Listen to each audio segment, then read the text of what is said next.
Hello, I'm Charlene McLean, and I'm a member of the Miramichi Addiction, Mental Health, and Suicide Prevention Committee. And on behalf of the committee, I will be interviewing various service providers in order to make folks aware of the different services and programs available in our region.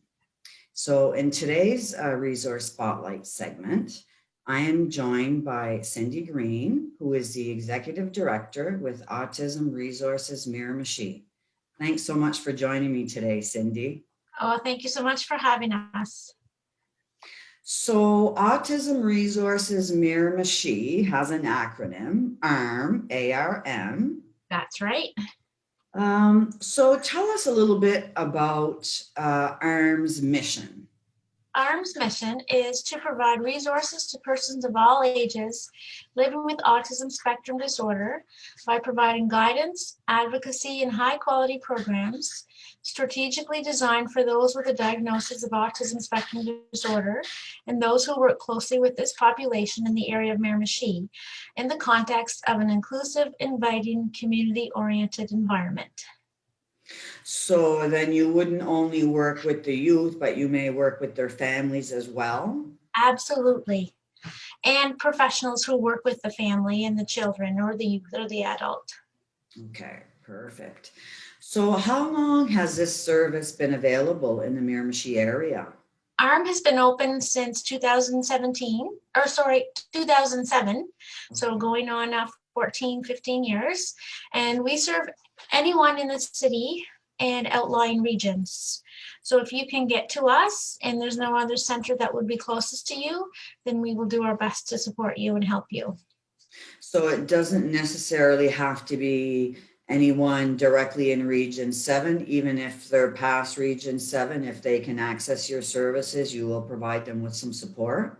Absolutely, we'll do the best we can. We're not governed by the department, by those regions, and there are 9 other centers in the province scattered throughout type thing. Some are in bigger centers and some are smaller. Okay. So where is ARM located? We are located at 1 Allen Street, right behind McDonald's in Douglastown. Okay. And so you already talked about your services are open for children, youth, and adults. Do folks need to be referred to your service? How does that work? No, people can just self-refer. And because of COVID, we're asking people to call ahead to book an appointment or to send an email, or we can do a phone appointment or a video call. Prior to COVID, people could drop in during our open hours, but you don't need a referral. We're trying to be more present in the community, and it's hard because there are very many different departments involved once a child has a diagnosis. And we're here as a resource center. So sometimes we see families who are considering the diagnosis, and sometimes we see families who have just received one, or sometimes we meet people when they have graduated high school. Sometimes we don't see them till then, yeah. But no, self-referral is all you need. Perfect. So can you talk to us about some of the various programs and resources that you offer the clients at the resource center? I would be happy to. We have a wide variety of programs and services that we offer. We have a summer camp for school-age children that focuses on social skills, and it runs for about 2 months in the summer, and the children come 2 half days a week. We hire summer students for that program, and it's a really, really fun way for children to spend their summer. And we do lots of community outings. We go to the pool, French Brook Cove, boat rides. We do crafts and science activities here. Last year, they went to Sobeys for a tour and picked up some food for a snack. Just those group activities that most often our kids miss out on. And we hire summer students in the relevant fields to operate that camp, and it's always a valuable experience for them. And we will take children up to the age of 19 if they're still enrolled in school for that camp. And we match all the students according to their ages and their skill levels. So we don't have 5-year-olds with 19-year-olds. We try to match them equal ages and skills. That makes it better for everybody, for sure. Yes. And we also have a police registry, which is open to any person with autism of any age. It's not just for children who may run away. Sometimes a person with autism, when they're encountering a person of authority, their anxiety can go really, really high to the point where a verbal person can become nonverbal. So it's a really important service that we offer, and that one is offered free of charge. It's just a matter of filling out a registration form, and then we send it to Miramichi Police Force. And if a person is ever involved in an incident of any capacity, a little flag comes up on the computer, and the first responders are made aware a person with autism lives at this residence, so they will change their approach to that situation. So that's available to the Miramichi Police Force, the firefighters, and the paramedics in case of a accident or terrible situation. And we also have a teen youth activity night that is coordinated by students at MBCC. Because of COVID, they're meeting virtually. Pre-COVID, they had Friday night activity nights every week at the college, or they would do something in the community like swimming or bowling or the movies perhaps. They would decide together as a group. It's a really, really fun group, and that's been running for probably 8 or 10 years. So it's really successful. We also have our new Autism Swim program. It's an instructional program, and it operates out of the Golden Hawk Pool. It's currently on hold because of COVID. I'm going to hear that a lot today. But it's a beautiful program. It offers one-on-one instruction for children of any age with autism. Often we've heard from parents the traditional lessons just don't work. The instructors don't have the tools in their toolbox. Sometimes they're teaching 10 children at once, and the children aren't able to learn in that environment. So we have designed a program tailored specifically for them, and it works really well. So we're hoping to get that up and going once COVID is gone away. We also have the Arm Book Nook, which is located at the same place we are, and it sells secondhand books that are donated by community members, and it employs adults who have autism. We have 5 adult staff. They all work part-time, and they earn wages. And within that store, we have a new program for teenagers called Teen Volunteer Skill Building Program. We noticed that some teenagers with autism are not in school full-time, and they need a little bit of a bridge to help them gain work skills. So this offers them an opportunity to volunteer, which can go on their resume. They learn valuable job skills, and they're job coached while they're here. Most of them are coming for about an hour a week, and it's going really well. We only have a couple, and that's okay right now because of COVID.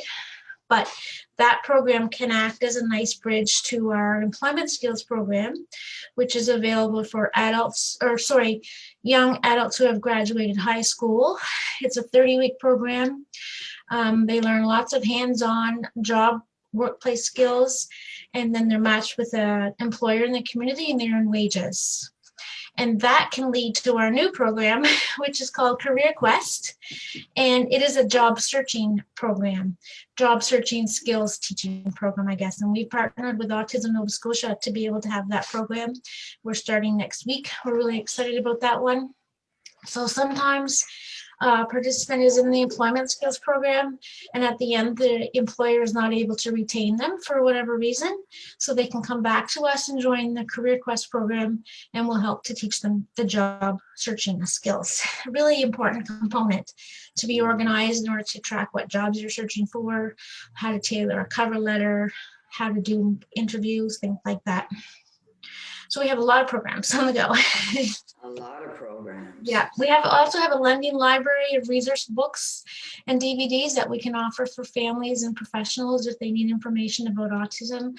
Sometimes we see challenges with eating or sleeping, or in particular girls with autism, or social skills or communication skills. We have a library that we can lend out. We also do information sessions about autism to different community groups. Sometimes it's MBCC courses or firefighters or lifeguards or anybody like that who wants some information. We did a session a couple of years ago at the payroll center. They had hired an employee with autism. They wanted to learn more about it and how to support him. So that was a nice opportunity for us to go in and educate. So we do lots of those. Well, without COVID, we do lots of those. We also accept volunteers in our bookstore. We're open Monday to Friday, but some of the challenges that our staff have need more supervision than what one person can offer. So we would, not with COVID, but after COVID, we would welcome volunteers to come in and help with that. And we operate under a board of directors, and they're all volunteers as well. Okay. And I think that's it. Oh, So, one more thing, sorry, I just thought of. We also have been working to create some sensory friendly locations within our community. One of them is quite new. You may have heard of Sobeys Sensory Friendly Hour. We were approached by Sobeys to help them coordinate that. That came from Sobeys headquarters, which is just phenomenal. That really speaks to awareness and sensitivity. And we also have a sensory friendly recreational swim now at the Golden Hawk. And the newest project is at Jungle Gyms. They've created a sensory-friendly area where people can make reservations, and there'll be less noise, less sensory input. The TV will be off, the music will be off, and lights will be low. So we worked together, the Jungle Gyms and us, to put that together. So we're really excited about that. Cindy, that's a lot of programs. What great resources it is for families and individuals, in this region. That's awesome. So you have a lot of programs. Can you let us know what programs are available right now during the pandemic? Sure. Right now, our bookstore is open. Okay. Our teen volunteer skill building program is running. We're probably going to have to limit people for that, just because sometimes we have customers and it's a small space in the store. Our employment skills program is scheduled to start mid-March. We are looking for 3 more participants. They need to have graduated from high school and have autism. And Career Quest, the job searching skills program, is going to be completely virtual, and that is starting next week, and we are also seeking participants for that as well. The Teen Youth Activity Night with MBCC is virtual. Okay. The police registry is ongoing all the time. That can be registered over the phone. That one would be really easy. And summer camp, we had to cancel it last year, but we're hoping. It's hard to say what will happen. And presentations, information sessions, we can do virtually, but our big programs are mostly on hold. Okay. Yeah. Yeah, the pandemic has had an impact on everyone and all services, unfortunately. That's the reality. What can you tell us about autism spectrum disorder? Autism spectrum disorder is a neurological condition. It usually appears during the first 3 years of life, and it's a result of a neurological disorder. It just affects normal functioning of the brain. Children and all adults with autism typically show difficulties in verbal and nonverbal communication, social interactions, and repetitive behaviors, and often there are sensory issues. It affects every person differently. Even though they share common deficits, those deficits affect each person differently. And a really, really good aspect to remember, if you've met one person with autism, you've met one person with autism, because they are quite unique. And it will only and always be recognized by behavior. A diagnosis can only be made by a trained pediatrician or a psychologist. There's no bone test, blood test, or brain test to diagnose autism. That explains why it's so complicated. Yes. And the services are so varied. So we have some people who we know some young people with autism that can drive and have their own car, and there are some people with autism that would never be able to drive. So it's very varied. Early detection is key, for sure. So early detection is key. It is, because you can start services and you can start therapy. So if someone wanted to contact Autism Resources Miramichi, what would be the best way to contact them for information or questions? Yep, the best way is a phone call. Our phone number is 622-8137. And another really efficient way is through email. And our email is arm@nb.aibn.com.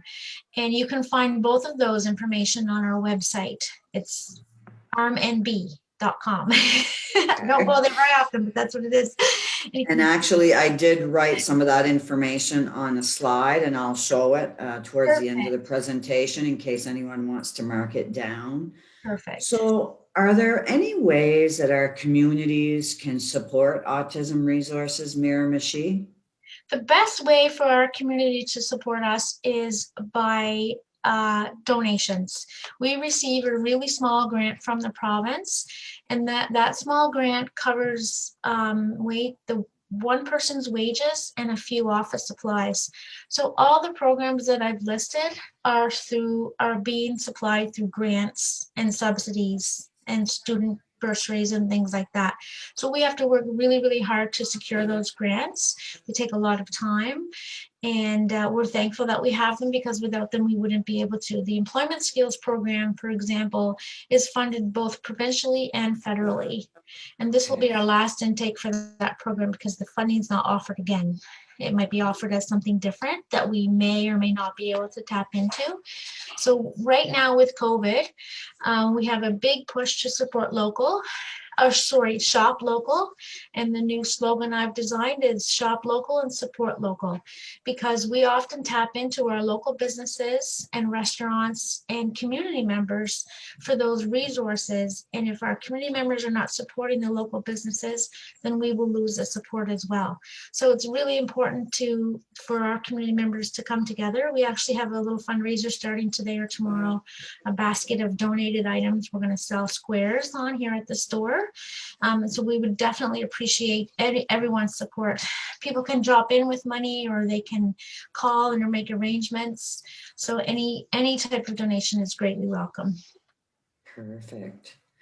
Is there any information that we haven't touched on or that you haven't talked about yet that you'd like to share about the organization? Well, we covered quite a bit. We listed all of our services and programs. Just a little tidbit, we're a nonprofit organization. So that means we operate under a board of directors. They are all volunteers. We have one staff member, which is myself, and we do rely heavily on grants and bursaries and community fundraisers to be able to offer our programs. Most of our programs are free of charge. I think it's just the swim program and the summer camp that has a small fee. Everything else we offer mostly for free, because we're able to, and that makes it so much more accessible for all the families. Yeah, and that's really important. When I designed the swim program, I really wanted to offer it for free, but I thought if we put a little fee there, it'll help provide accountability so that people don't register and then not come. Plus, because that takes a spot, we have a waiting list for that program. So I set it really low, and because I wanted it to be accessible. And all families have a lot on their plate. They have a lot of bills to pay, but families that have children with extra challenges have extra bills, and they have extra plates that they're carried around. So I really wanted to make it accessible for them. Thanks so much for all the work that you do. That's incredible. For one individual to manage and oversee all those programs and apply for grants, and that's a lot of work. So kudos to you. And I know you do it because you have a big heart. A lot of people in most people in not-for-profit organizations do it because of their love for people. So I'm just going to share my screen for a moment to show folks the information on Autism Resources Miramichi. So if you're looking to contact ARM, as Cindy already stated, their address is 1 Allen Street, Suite A in Miramichi. You can contact them by telephone at 622-8137 or by email at arm@nb.aibn.com. And while we're talking about resources, I wanted to make folks aware of a new resource that's available in New Brunswick since October of 2020. And I encourage everyone to call 211, which is the resource, if you're unsure of the available services or programs in our communities that are available to you. The service is free and confidential, and it's open 24 hours a day, 7 days a week. So I encourage people to reach out. That is just amazing, that service. And they are going to keep building their database, gather more information from service providers or program providers throughout the province and keep adding to their database. But it's a really good resource for folks to be able to call if they're wondering about food security, or if they're wondering about being able to find somewhere to live. So they have a huge database. We're on their database as well. Autism Resources Miramichi is there. If anyone calls and says, I need some help, my child's just been diagnosed, then hopefully they will be given our phone number and they can call us and we can help guide them. So it's just incredible. What a great service. It is. And it's needed at this time, just, because of the pandemic, and it will be a resource that we'll have forever. So that's really great. Is there anything else that you'd like to add, Cindy? I would like to add one other thing I just thought of while you were sharing your screen. We have a little coffee shop that's located in our bookstore. It's not our coffee shop. We share the space with the owner, but it has been open since August of 2019, and it brings a lot of people into our building, into our store. And what goes better with books than coffee? What goes better with coffee than books? So it's a really nice match, and it's a really nice partnership for both parties. So you may have heard of Calico Cafe. If you have, then come and visit our bookstore. We're in the same space. Awesome. So thank you so much, Cindy, for joining me today, and to everyone that's going to be viewing this resource spotlight segment. We will be interviewing various service providers and organizations and recording the sessions to make people more aware of what's available. Sometimes folks don't access services because they're not aware of what's available. So please stay safe and well, everyone, during the pandemic. And don't forget to wash your hands and to wear your mask, and take care, and we will see you soon.